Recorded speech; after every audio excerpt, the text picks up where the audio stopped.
يوم جميل عليكم يا حبايبي، ويا رب تكونوا بألف خير.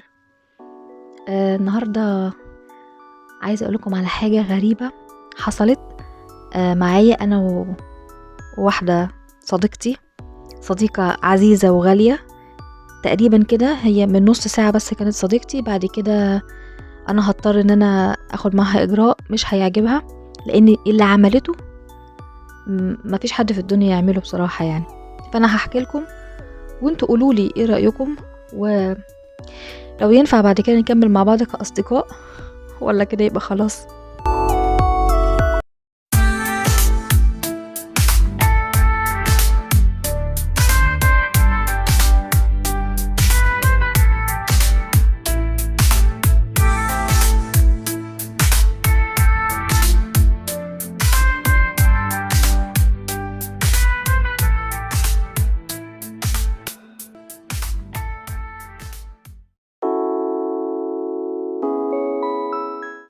اهلا بيكم، انا ليلى، دي قناتي قناة كلام في سرك. احنا اتفقنا مع بعض ان اللي هنقوله هنا كلنا مع بعض هيكون بمنتهى الصراحة.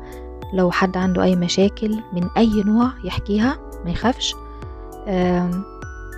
هنا مفيش حد يعرف حد، تمام؟ فتتكلم براحتك، وان شاء الله نلاقي حلول لكل المشاكل، لان مفيش مشكلة ملهاش حل.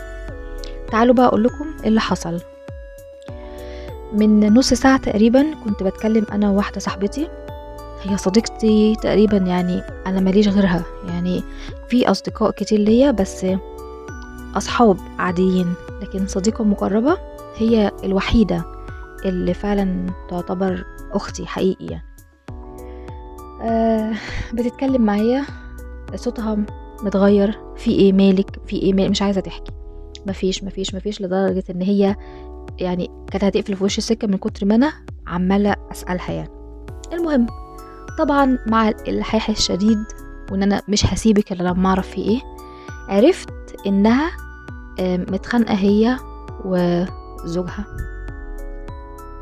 النهاردة، يوم الوقفة اللي هو يعني شوية وهنروح نصلي العيد ان شاء الله، وفي عيد بقى وكده وليلة حلوة وايام جميلة وفرحة وعيدية والكلام الحلو بتاع العيد ده النهاردة.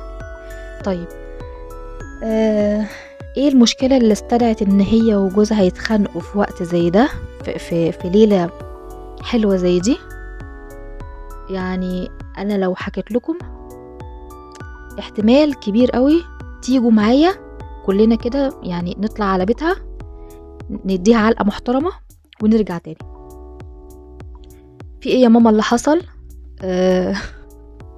هو راح عمل كوباية شاي وما قالهاش يعني تشربي معايا شاي او كده، او ما عملهاش معاه يعني حاجة زي كده. انا من كتر ما الموضوع تافه ما اديتهاش دماغي، يعني ما فكرتش فيها يعني. بس هو ده كل اللي حصل. هو عشان كوباية شاي هي ما كانتش فاضية وهو راح عمل لنفسه شاي. طب الراجل يشكر، يعني الراجل يعني كتر ألف خيره، رجالة كتير قوي ما بتعملهاش. راح يعمل لنفسه كوباية شاي. زعلانة عشان ما عملكيش؟ مش دي المشكلة يا ستي. لو حصل منه ايه النهاردة جاية تنكدي على نفسك وتنكدي عليه النهاردة؟ يعني الواحد بيستنى اي مناسبة عشان خاطر يفرح، عشان خاطر يحتفل. الاحتفالات حلوة والمظاهر بتاعت الأعياد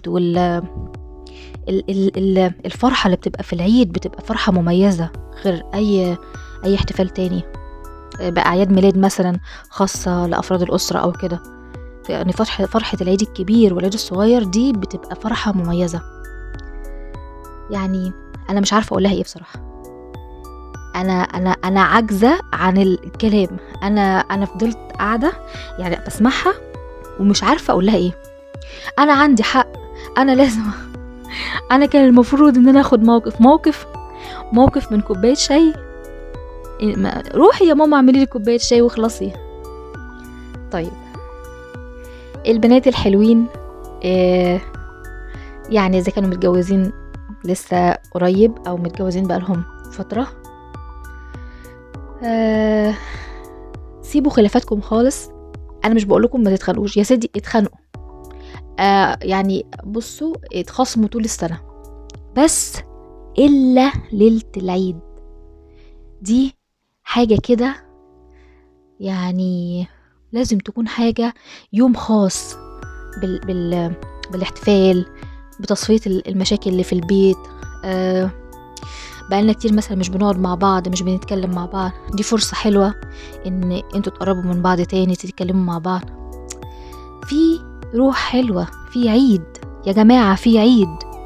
قومي يا ماما البسي حاجة حلوة، قومي وضبي الشقة، اعملي اكل حلو، اقعدوا اتكلموا مع بعض، زيني الشقة، اديله بلالين ينفخها، اقعدي انفخي معاه بلالين، اشركيه معاكي حتى لو هو مش في دماغه ان النهاردة ليلة عيد، لا عوديه ان النهاردة لا في احتفال، تعالى علق معايا زينة، تعالى خديه، خليه يختار لك تلبسي ايه النهاردة، مش عيب، خليه يختار لك انت تلبسي ايه، قوليله تعالى نقعد مع بعض يا ستي. حتى لو هو حابب مثلا ان هو يقضي يوم الوقفة مع اصحابه، في رجالة كده بتحب تقضي يوم الوقفة مع اصحابها،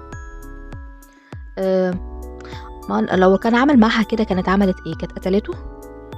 يعني لو قال لها مثلا انا رايح ايه مع اصحابي مثلا على القهوة، هقضي يوم الوقفة معاهم، الراجل ما عملهاش كوباية شاي وهي متضايقة عشان خاطر كده، يعني انا مش عارفة اعمل معاها ايه، قولوا لي انتوا اعمل معاها ايه؟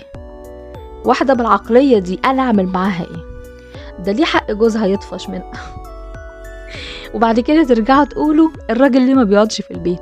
ما هو طبيعي مش هيقعد في البيت، هيقعد في البيت ليه مع واحدة بتنكد عليه على حاجات تافهة، وحتى لو حاجات تستاهل، يعني يا جماعة مفيش داعي خالص للنكد، مفيش داعي للمشادات، وان انتوا تقعدوا لبعض، تقفوا لبعض على الواحدة، انتوا مش متجوزين عشان خاطر داخلين حرب، بالعكس انتوا متجوزين عشان تبنوا بيت مستقر وحياة حلوة وأسرة جميلة وعيشة هادية، فما بالكم ليلة عيد؟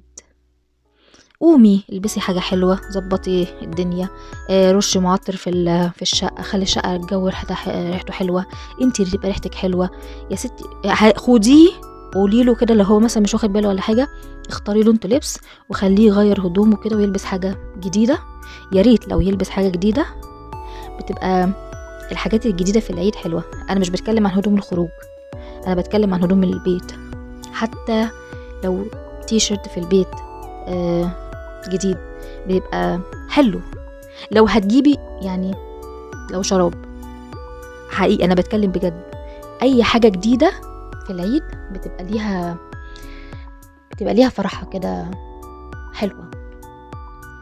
استمتعوا وعيشوا حياتكم، والدنيا قصيرة والعمر قصير، الواحد مش لازم يضيعه في مشاكل وخلافات وشد وجذب، ليه؟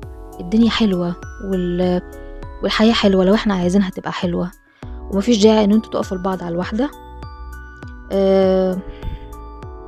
هو ده اللي حصل النهاردة، وانا بصراحة متضايقة جدا حقيقي، يعني حقيقي انا مستنية بس شوية كده وهروح لها بس عشان اهدى، لان انا لو رحت لها دلوقتي اكيد هتبقى اخر مرة اشوفها فيها.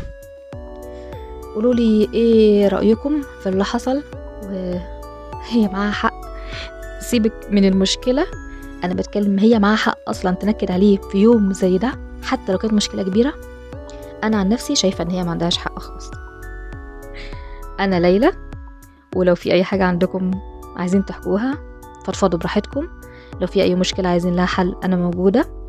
وكل سنة وانتم طيبين، ليلة حلوة، ليلة مفترجة، قومي روقي الدنيا، زبطي نفسك، زبطي البيت، متخانقين صلحيه في اليوم ده، بعد العيد ارجعوا تخانقوا تاني، او يعني اعملوا وقت مستقطع اتصالحوا فيه، وبعد كده فاكر لما كنا متخاصمين عشان كذا كذا كذا، لا ارجعي بقى تخاصمي تاني، بس المهم تقضي ليلة العيد اللي هي يوم الوقفة وايام العيد فرحة وسلام وحب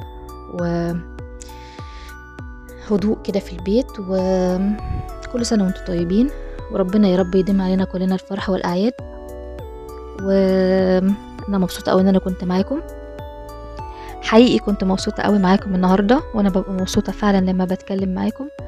لو في حد عنده اي استفسار ممكن يكتب لي تحت في التعليقات، لو مش حابب يكتب في التعليقات رابط الواتساب موجود في الوصف، ممكن تتواصل معايا شخصيا لو عايزين اي حاجة، انا موجودة في اي وقت. طبعا ما تنسوش الاشتراكات عشان تستفادوا بالفيديوهات اللي هتنزل ان شاء الله. حلقات هتبقى يعني فيها خبرات اكتر، ادينا بنتبادل خبرات سوا. ان شاء الله هتستفادوا كتير. لو الحلقة عجبتك طبعا متنساش لايك، وانا موجودة في اي وقت ليكم. ان شاء الله اشوفكم في حلقة جديدة. كل سنة وانتم طيبين، مع السلامة.